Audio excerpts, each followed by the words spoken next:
কাপড় দিয়েই, নতুন কাপড় আমরা এখানে টুকরো কাপড় যেগুলো টেলার থেকে পাওয়া যায়, অনেক সময় আমরা ওইগুলো নিয়ে আসি।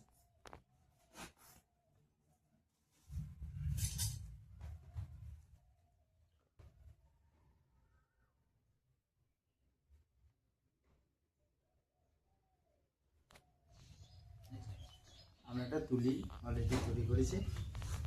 আমরা যদি এটা একটা রং যে কোনো একটা রং চুজ করেছি, যদি এটাকে রং করি,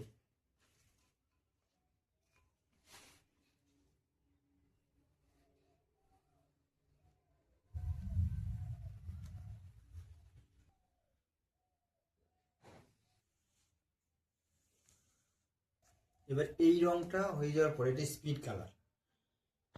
এগুলো স্পিড কালার একবার রং দিলে আর এই রং আর ওঠে না, এদের মধ্যে একবার রং লেগে গেলে এটা উঠবে না।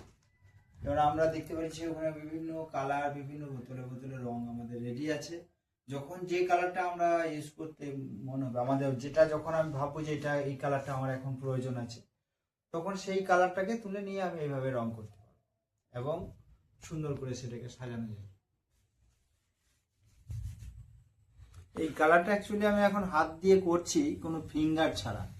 অ্যাকচুয়ালি স্পিড কালার ফিঙ্গার লাগিয়ে করাটাই ভালো, যাতে আমাদের শরীরে কোনো ক্ষতি না হয়। আঙুলের মধ্যে যে কালারগুলো লেগে যাচ্ছে, এটা স্পিড কালার, যদিও কোনো ইনফেকশন না আসে তার জন্য আমাদের কাছে ফিঙ্গার রয়েছে।